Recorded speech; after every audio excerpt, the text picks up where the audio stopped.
Today, FEMA stands as one of Nigeria's foremost emergency management institutions, a symbol of hope, resilience, and rapid response in times of crisis. Behind the success of this remarkable agency is a visionary leader, humanitarian, teacher, risk management expert, and the pioneer Director General of FEMA, Dr. Abbas G. Idris. This is the story of a man whose life has been dedicated to service. Emergencies became more complex, ranging from fires and floods to security-related incidents. While emergency services already existed, the need for a coordinated disaster management system became increasingly clear. I look at FCT as an emergency city in the world. FCT. And mark you, this is the seat of government. And all ambassadors and other top rank officers in the world resides in Abuja. So therefore, my vision is, how will they get the qualitative service that they left back home? So we need to give them along the disaster management sector. To address this challenge, the Federal Capital Territory Administration established FEMA as a specialized agency responsible for disaster preparedness, emergency response, mitigation, and recovery. With my background in insurance, they are all risk. This insurance is risk also. Risk management, not really management, but we can call it management because they retain risk and they compensate, they pay for the risk. So from there, I now read the Masters in Disaster Risk Management and Development Studies. So immediately I finished, the then Minister of the FCT, Bala Mohammed, the current governor of Abuja State, invited me to come and start to say I oblige. And I came and set up the FCT Emergency Management Agency alone. And the organization I chaired for 10 years before I voluntarily resigned. At the center of this historic mission was Dr. Abbas G. Idris, appointed as FEMA's Pioneer Director General. Let's get to know who Dr. Abbas Idris was when growing up. Born graduates would have eagerly embraced the attraction of a banking career and its financial rewards. He chose a different path. His career later took him to Nikon Insurance, where he specialized in financial risk management. Driven by an exceptional thirst for knowledge, he pursued further academic and professional qualifications, including advanced studies in risk and disaster management, preparing him for greater leadership responsibilities. I was born 63 years back, and I grew up, born and grew up in a village where there was no even primary school. I had to go to a nearby village to attend my primary school. That was when I was a district village, and so from there it was the main district even. The other one where I did the primary school was this what do you call it, village, right? Where they have the village head. So village head, the district head, because it was in Kapimada. Creating an institution from scratch requires visions that attles security agencies, fire services, community groups, development partners, and humanitarian organizations. Dr. Abbas, who gave us the opportunity to put all this in place, and that was how we were able to train in each area council. We had disaster, we also trained firefighters at the area council level.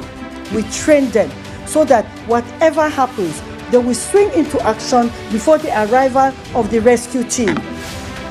We started this place as an emergency outfit, and we brought this place to limelight Most of us there were trained on the emergency response. We were trained on humanitarian, how to respond to humanitarian, of having international training, as in people from international body, UN, to come around to teach us on international humanitarian services. And we enjoyed a lot of training while I was here. We had a lot of training. We are liaising with, like I said, with the development partners. We keep having trainings and also support from their own end. At the end of the day, we were able to have some few ambulances. And then, secondly, I have to build a collaboration with other agencies, both government and private, so that you don't have to. The agency is a coordinating agency. You don't have to own everything. But what is required is the power of coordination, ability to coordinate, bring all the stakeholders together, and then in case of any emergency, you activate them and you see how it will be. Because if you ask me, do I have to buy an excavator for me to be able to rescue people from a collapsed building? No. Because how many times will I have collapsed building in a year? An excavator will just be parked there. So we have development control who are always working, and they need excavator, and so that when we need them, they can deploy their excavators. And also we strengthen our own relationship with the private sector, like the construction companies, Julius Berger and Co. So to some extent, we entered into a MOU with others.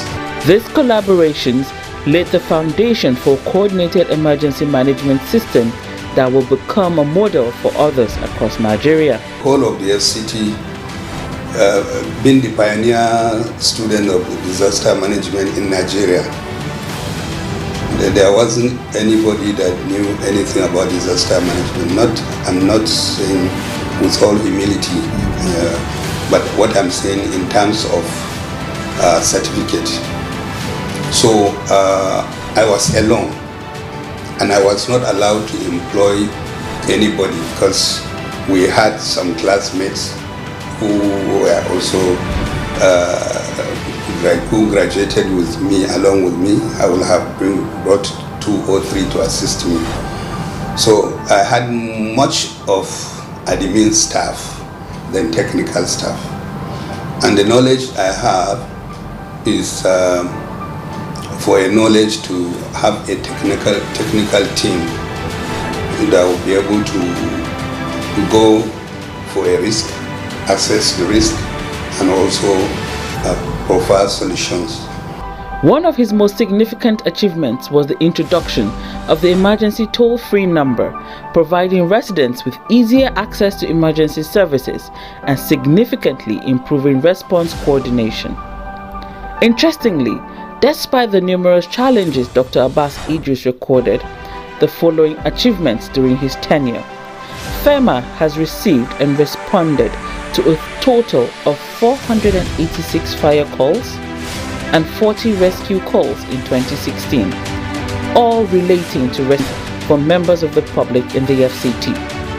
He saved property worth 3,103,600,000 naira in 2015 and 2,465,400,000 naira in 2016 respectively. Similarly, 172 lives were saved in rescue operations in 2015 and 163 lives were saved in 2016. He carried out fire sensitization campaigns via various media in 2016. FEMA developed a comprehensive emergency response plan, ERP, and has remained active in continuously responding to emergency situations in the FCT. Under his tenure, they successfully undertook routine profiling of over 30,000 internally displaced persons in various settlements across the FCT, though many have since returned back to their various states of origin. Under his administration, they coordinated humanitarian assistance, donation of food and non-food items to IDPs in conjunction with UNHCR they distributed relief materials to various IDP settlements in the FCT. They also collaborated with FCT Health Secretariat to carry out immunization programs against child killer diseases and also screen the adults on arrival against some communicable diseases in various IDP locations. The agency also coordinated an empowerment scheme for IDPs, women and youth at some settlements in the FCT. This was on ICT training, bead making, among others. A monumentous experience stuck with Dr. Abbas when a true test of devastating crisis rocked his tenure. This happened during the tragic Nyanya bomb blast which shook the nation. FEMA played a critical role in coordinating rescue efforts alongside security agencies, medical personnel and humanitarian partners. It came at the time immediately the bomb era. There was a frequent bombing here and there. I could remember one of the bombs that of Nyanya, it detonated in Nyanya, and then as we were fighting, trying to rescue people from there, another one at Kuje, same time in the night. So a lot of crisis, but alhamdulillah we were able to cope. Another major challenge was the devastating Galadima flood incident, which threatened lives and property. FEMA responded swiftly and professionally, demonstrating the importance of preparedness, coordination and compassionate leadership. In every emergency, Dr. Abbas remained focused on one mission: saving lives. Provide solutions, and I try as much as possible not to turn the agency to be like a relief agency, whereby you just wait for something to happen and then you take relief to the people. The main thing that we learned in the school was prevention. If you cannot be able to prevent, then you try as much as possible to mitigate the risk. He is a leader who has built human mental capacity over the years. He mentored professionals, trained emergency responders to develop the next generation of disaster management practitioners. An internationally trained expert consistently introduced global best practices while adapting them to local realities. His commitment to continuous learning became one of the defining features of his leadership. Leadership is ultimately measured by impact. For Dr. Abbas G. Idris, that impact can be seen in the institution he helped build, the professionals he mentored, and the countless lives saved through effective emergency management. In disaster management, the key is preparedness. You have to prepare for unforeseen. Look at what happened in Mokwa. There was no preparation, nothing prepared, nothing, and we went and built on a plain land, no drainages, and on the waterways. So, and you think the water will not come and take its own course. So, a lot of things are happening, and disaster management can only be viable and active when the government takes it serious, not an annual event. Not an annual event. And we need to also change the concept. Colleagues, family members, and associates describe him as intelligent, transparent, approachable, and compassionate. Dr. Abbas is not just somebody I knew in FEMA. We actually grew up together, and we grew up together as a family. So I'm far older than him. He's just big in size. Yes. So he was the pioneer DG of FCT Emergency Management Agency that was established in 2013. And in 2015, I was in education. I was working in the zonal office then. Now he said, I know Florence, I know you are a hardworking person. I think you can work with us. We need somebody who will come and put one or two things together with us so we can put heads together. So you can see he's somebody who has a good leadership quality, because if he doesn't have that good quality of a leader, he will not look out for people who will come and work to make sure to see to the success of FCT Emergency Management Agency. He was always looking out for people who will come and work with him to make sure the agency was well established and to make sure they achieve a lot. A leader who listened, inspired confidence, and carried people along. Dr. Abbas is one person who believes in excellence. And if you discover that you have a lot to contribute to him, he will not let you go. Even after we have worked here, we are still in tune. He always tell me, if I have anything, I'll call you. And while I was here, he is somebody who is passionate. You have a problem and he gets to know, he will not sleep over it. He's somebody who also believes in succession, teaches people on what to do, even when he's not there. The legacy he leaves there, they are still there. Those are the things we still work on. There are things I learned from him. He made me know that even when something is not coming out of a particular place, just do it well, and one day it will sell. And he's also someone who,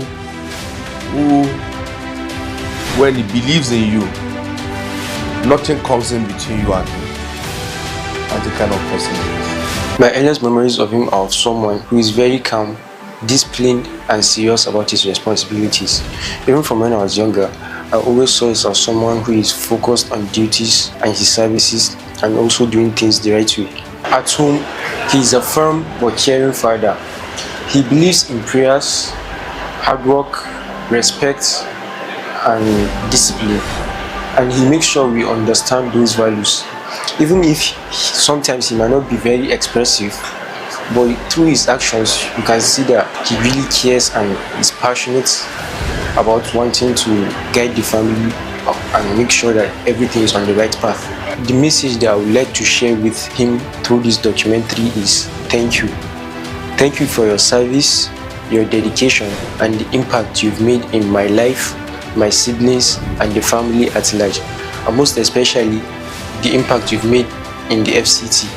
So I wish you continued strength, good health, and more recognition for the services you've provided here in the FCT. And when the future generations hear about Abbas Garba Idris, I want them to think of integrity, service, and impact. Someone who served with commitment and left a meaningful legacy in public service and in the community. My earliest memory of him growing up would be back then when we were still in Kaduna and he was working in Abuja. He would come to Kaduna for the weekend and he would always come with like chocolates and stuff like that. So I always looked up to that, and he would eventually go out during the weekend to somewhere before he left for Abuja. So that was an interesting memory growing up. Away from work, he's a very calm and easygoing person to be around. Growing up, one of the important values he emphasized on us was honesty. He always told us to be honest no matter the situation, and told us to be kind to everyone, to be kind to ourselves, and be very pious about our religion. Always pray to God, always pray to Allah, every situation we find ourselves in. Three words I would use to describe him, I would say he's a very religious person. He's very supportive of us no matter what we're doing, and he's a very principled person. He always stands by his morals and values. Baba, thank you so much for all you've done for us. I am very proud to be called your daughter, and I hope that one day I'll be able to live up to your name, inshallah. For the job, I must be grateful to the then Minister of the FCT, Senator Bala Mohammed, and Gad Mohammed Auram Bauchi, the current governor of Bauchi State. I didn't apply for this job. He saw my competence and asked me to come and do this job. So I must be grateful to him for giving me the chance to really display my own capacity. And secondly, the second minister that I work with, Mohamed Musa Bello, who had given me the political will to really discharge my responsibility. And it was that time I'm so joyful when we were able to bring the issue of flooding in Lokogoma to an end. And it was the political will that I had that gave me the power to remove 250 houses sitting on a waterway. And from there, everything is quiet now. So the political will I got from Mehmet Musa Bello gave me a lot of inspiration and courage to work harder. And the staff that I work with, they were able to tolerate me and give me all the necessary support. We work together. Then the stakeholders, because like I said, the normal thing is saying disaster management is everybody's affair. So the stakeholders had really cooperated with me, especially the FCDA, the Development Control, Urban and Regional Planning, because we have to discover something. If it is contrary to the master plan, we bring them in and we put an end to it. And then facilities and maintenance, all of them, they have really worked. Then the development partners, UNICEF, UNCR, JICA especially.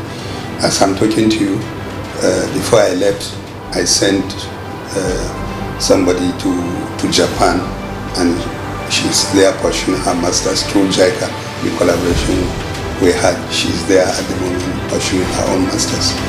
So these are really an encouraging support that we got, and also the Federal Ministry of Budget and Planning, the international wing, where they gave us also a lot of capacity building through foreign partners, which they had supported me very well. And so of course, like you said, from there we have to our parents, my parents, my aged mother, who has been very supportive in prayers and succeeded in that, and my family, who have tolerated me. Today, the foundation he established continued to strengthen emergency management across the Federal Capital Territory. His story reminds us that true service is not merely about holding office. It is about building systems that endure, empowering people, and creating a safer future for generations to come. For his exceptional contributions to humanitarian service, emergency management, and nation building. And I'm very glad and so happy to be chosen. I didn't know that my contributions have been monitored. Dr. Abbas G. Idris remains a true hero.